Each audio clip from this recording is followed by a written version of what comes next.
वो तो निर्बंध आवा जो बंधा ना हो, उन सब के बंधन खोलकर चालता करती है। तो केवल एक कबीर परमात्मा है जो निर्बंध है, और बाकी जितने यहाँ के भगवान हैं ये भी बंधन मर्यादा में बंधे हुए, इनसे आगे नहीं चल सकते, ये कर्म दंड को नहीं काट सकते। तब द्रौपदी ने पुकार की थी हृदय से, हे भगवान आज तेरे बिना मेरा कोई नहीं, आज अपनी दासी की इज्जत तेरे हाथ में है प्रभु। अपने आत्माओं, परमात्मा कबीर जी जो है ये बहुत लीला करके हमारी भक्ति को बनाए रखता है। द्रौपदी श्री कृष्ण जी से उपदेश लिए हुई थी, श्री कृष्ण गुरु था पांडवों का। अब द्रौपदी ने अपने कृष्ण भगवान को याद, कृष्ण गुरुदेव को याद किया। अब क्या होता है कि जैसे जगह जगह कितनी आपदाएं आती हैं बहन बेटी भाइयों पर, सभी आखिर में भगवान ने याद करते हैं, लेकिन उनको लाभ नहीं मिलता। अब ये लाभ कैसे मिला द्रौपदी को कि द्रौपदी ने पहले वो पुण्य कर रखा था, और जब तक मन बोल रहा है, मन चाहे तो परमेश्वर नहीं सुनता, क्योंकि मन काल का दूत है। जब आत्मा रोती है तब ये 1 सेकंड में पहुंच जाता है, सेकंड के भी कुछ अंश में। अब यहाँ से क्या होता है, जैसे आत्मा जब रोती है, पुकार करती है प्रभु की, तो यहाँ की इसकी पुकार रिफ्लेक्ट होकर के धर्मराज के दरबार में जाती है, न्यायाधीश के, वहाँ उसके दरबार में जाती है, उसकी वो फिलोपी, वो सीढ़ी खुल जाती है पुण्यों वाली, और धर्मराज देखता है कि इस आत्मा के ऊपर आपत्ति है, इसका कोई पुण्य है जिससे मैं इसकी मदद कर सकूं। तो उसमें क्या देखा कि द्रौपदी एक महापुरुष अंधे को और निस्वार्थ भाव से दान कर रही है, और कपड़ा दान किया। और इस संत को दिया हुआ दान तो इतना दिया जा सकता है कि कितना कर दें उतना भी कम है। अपनात्मा वो कहते हैं कर सोशल छिद्र मैं करूं अपने जन के काज, वो परमेश्वर स्वयं आए हुए थे, उनको दिया हुआ दान तो धर्मराज के दरबार में ढेर लिखा हुआ था, उसका इतना प्रतिफल बन गया। तो उसी समय वहाँ से क्या हुआ कि वहाँ जहाँ हमारे यहाँ से आत्मा की पुकार धर्मराज के दरबार में गई, वहाँ से रिफ्लेक्ट होकर के वो जिस पर वो गुरु रूप में आश्रित होती है वहाँ पहुँचती है, और वहाँ से फिर परमात्मा ही उसका रूप बना करके कबीर देव और आके मदद करता है। अब ये एक विधान बना रखा परमात्मा ने, उस विधान को भी वही अपने को सारे को निभाता हुआ हमारी मदद करता है। अब वहाँ श्री कृष्ण जी अपने घर में अपनी पत्नी रुक्मणी के साथ शतरंज खेल रहा था।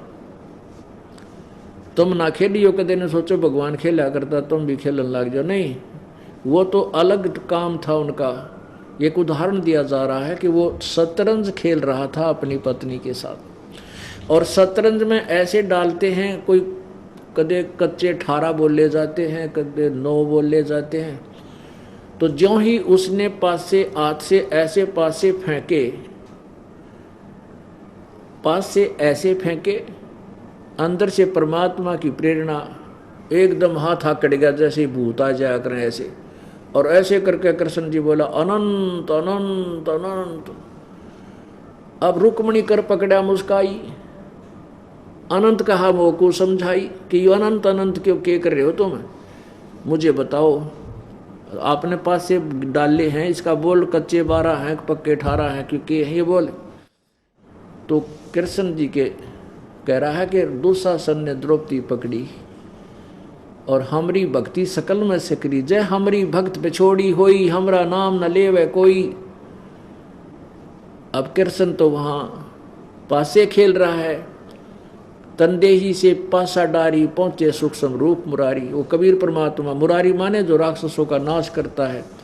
कर्म सबसे बड़ा दुख राक्षस हमारे कर्म है, इन पाप कर्मों का भी अरि यानी शत्रु कबीर भगवान है।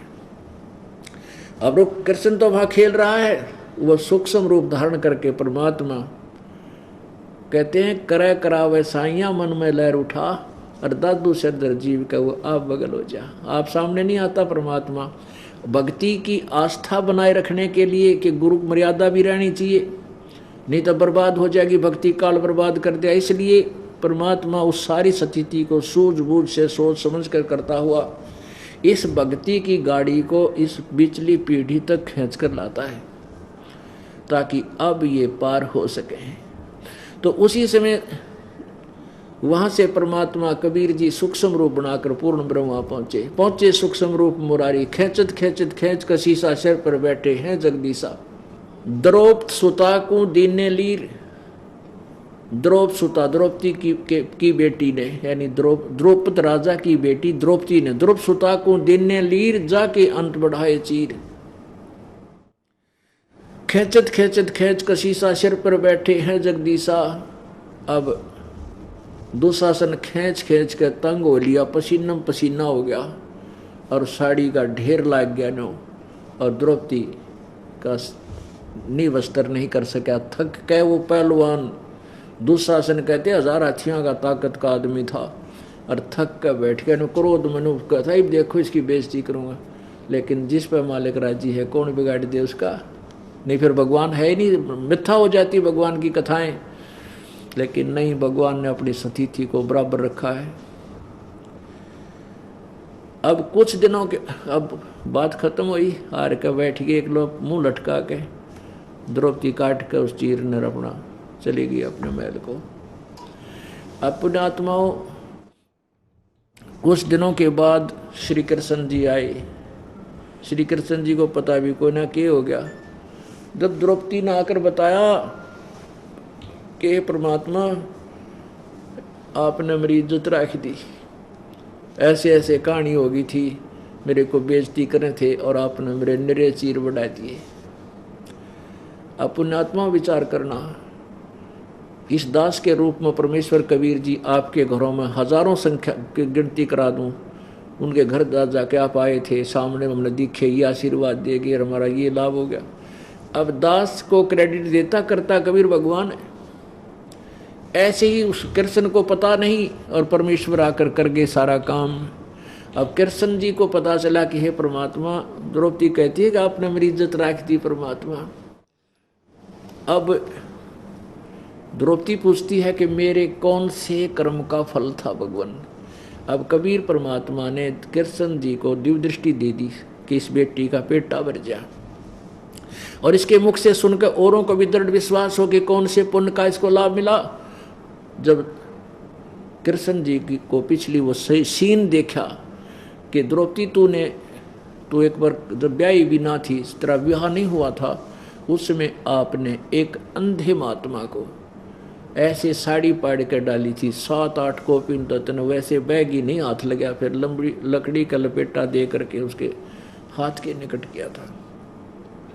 उस संत को दिए हुए उस एक बिलात के टुकड़े का 9 इंच टुकड़े का प्रतिफल है ये, इसे महापुरुष को तने दान कर रखा है।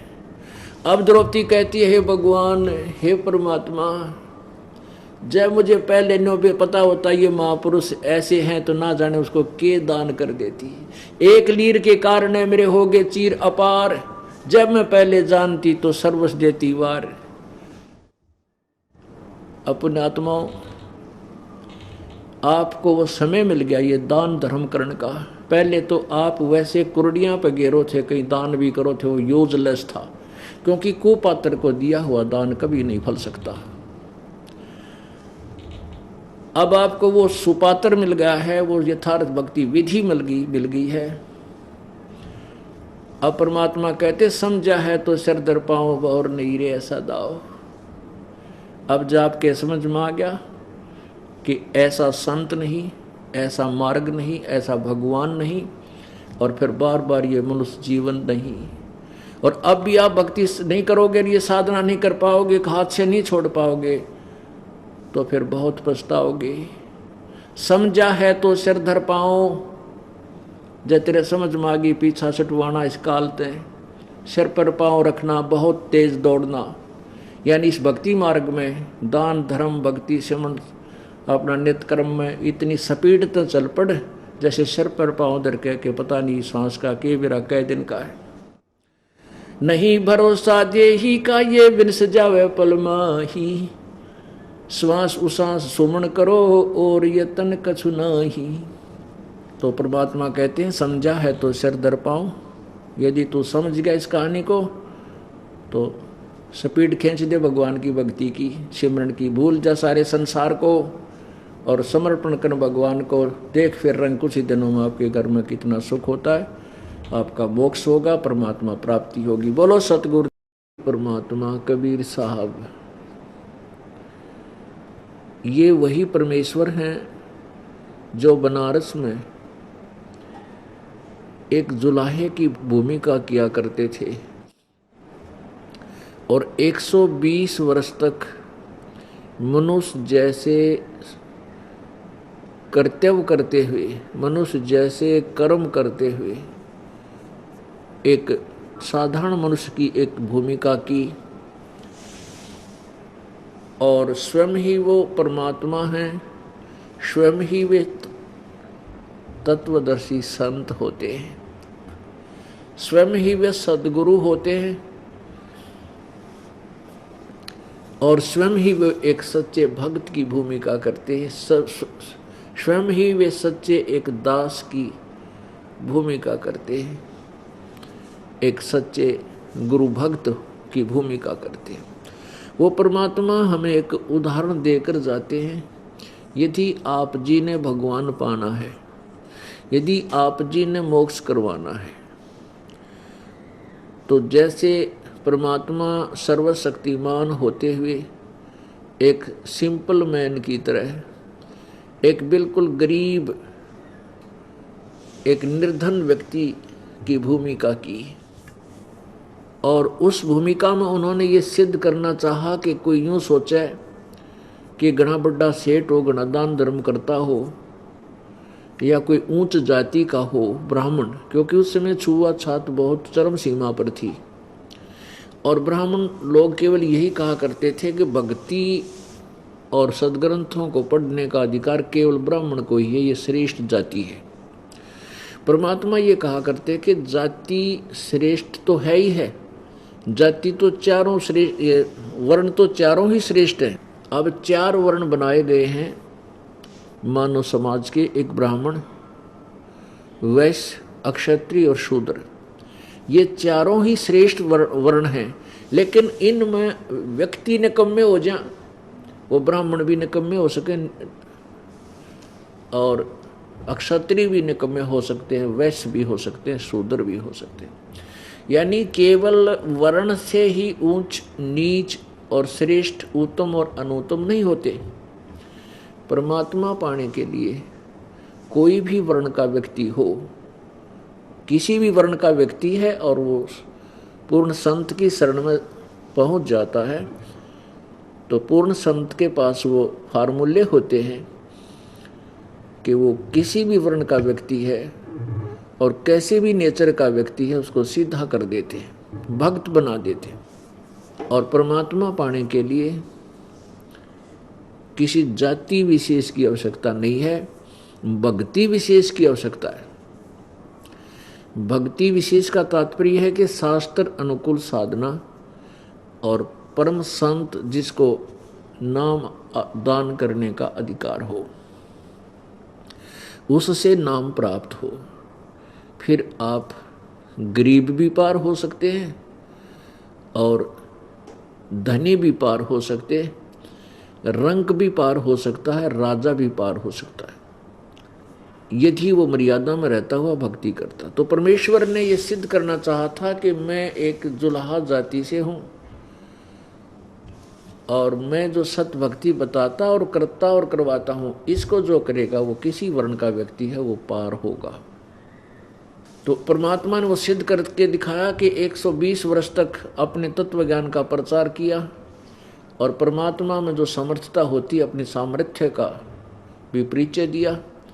ऐसे अनमोल उदाहरण किए, ऐसे लीलाएं की, मुर्दे तक जीवित करके दिखाए परमेश्वर ने। वो असाध्य रोग ठीक किए जो पृथ्वी पर कोई करने को असमर्थ थे, सभी कोई नहीं कर सका था।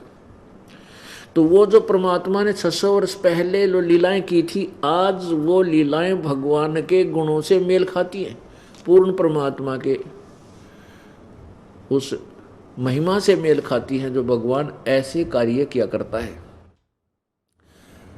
और साथ में वो सदग्रंथ हमारे ये प्रमाणित करते हैं कि वो कबीर परमात्मा, वो पूर्ण ब्रह्म, परम अक्षर ब्रह्म, सत्य पुरुष अपने सतलोक से चलकर सहशरीर आता है, अपने श्रेष्ठ भक्तों को मिलता है, फिर उनको अपना तत्व ज्ञान प्रचार करता है।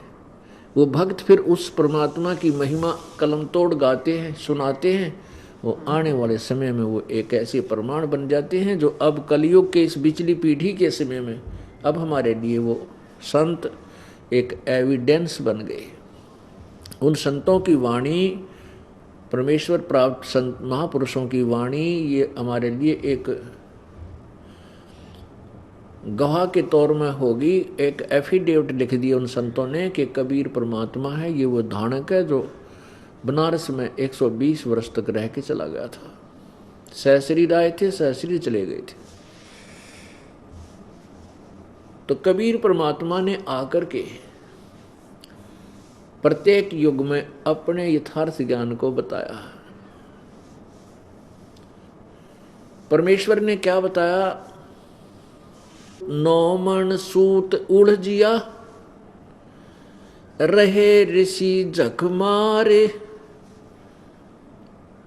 सतगुरु ऐसा सुलझा दे, जो उलझे न दूजी बार।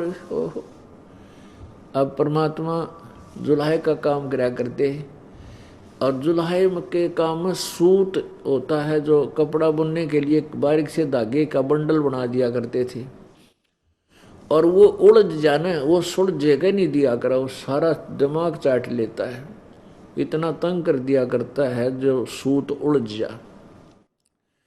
और सूत थोड़ा सा 1 किलो 2 किलो उलझ जाए, वो सारा दिन खोदे, सूत में नहीं आवे, ठीक नहीं हो पाओ, उसकी बंडल ठीक ना बने। और 9 मन सूत उलझ जा तो सुलझ जाए, क्यों करे। तो कहने का भाव यह है कि काल भगवान ने इस अज्ञान रूपी इस तत्व ज्ञान में, यथार्थ ज्ञान में इतना डंगा डलवा दिया अपने अज्ञानी संतों द्वारा, मिसगाइड करके, कि 9 मन सूत उलझ गया। कोई थ्योरी बतावा है, कोई कुछ सिद्धांत बता रहा है, कोई नाम बतावा है भगवान भक्ति का, कोई कुछ ज्ञान दे रहा है, कोई किसी को प्रभु बताता है, कोई किसी को। तो क्या बताते हैं कि 9 मन सूत उलझिया, ऋषि रहे झकमार, इन ऋषियों के भी समझ में ना आई। और सतगुरु ऐसा सुलझा दे, भाई उलझे न दूजी बार। संत तत्वदर्शी संत आकर के उसको इसे ढंग तक सुलझा देगा उस पूरे आध्यात्मिक ज्ञान को, कि फिर वो दोबारा उस युग में तो उलझ नहीं सकता जब भक्ति करेंगे। तो अब वो समय आ गया है, और ये ज्ञान इस दास को परमात्मा कबीर जी ने दे दिया, और ऐसा सुलझा दिया है ये ज्ञान कि इस कलयुग में आने वाले समय में ये उलझ नहीं सकता। जब तक भक्ति युग रहेगा, जो भगवान चाहने वाली आत्मा 10-5 हजार वर्ष तक भी ये ज्ञान चलेगा, क्योंकि आगे फिर कृतज्ञ लोग हो जाएंगे, भक्ति चाहने वाले रहे को नहीं। ये फिर काल के दूत बीच में आकर के भक्तिहीन कर देंगे, लेकिन भक्ति को उलझा नहीं सकते, इस ज्ञान को उलझा नहीं सकेंगे। तो पुण्यात्मा उस परमेश्वर ने आके हमें क्या बताया? गुरु बिन माला फेरते, भाई गुरु बिन देते दान, गुरु बिन दोनों निष्फल हैं, चाहे पूछो वेद पुराण। राम कृष्ण से कौन बड़ो, उन्हों भी गुरु कीन, 3 लोक के वेधनी ही गुरु आगे अधीन। परमात्मा हमारे को इसी उदाहरण से समझाते हैं जिससे हम समझ सकें। परमात्मा कबीर जी कहा करते कि तुम राम कृष्ण से तो बड़ा किसी ने मानते नहीं, और उन्हीं का उदाहरण ले लीजिए कि राम कृष्ण ने भी गुरु बनाए। जैसे श्री कृष्ण जी के एक तो संदीपनी जी गुरु थे। संदीपनी जी तो अक्षर ज्ञान जैसे शिक्षक होते हैं, टीचर, अक्षर ज्ञान कराने वाले गुरु थे। और दुर्वासा जी उनके आध्यात्मिक गुरु थे। और श्री रामचंद्र जी के वशिष्ठ मुनि जी गुरु थे, उनके कुल गुरु थे। तो परमात्मा कहते हैं तुम्हारे रामकृष्ण से कौन बड़ा। और उन्होंने भी गुरु कीन, और 3 लोग के वैदनी गुरु आगे अधीन। अब गुरु तो गुरु ही होता है, और गुरु जी के सामने बच्चा एक शिष्य ही होता है।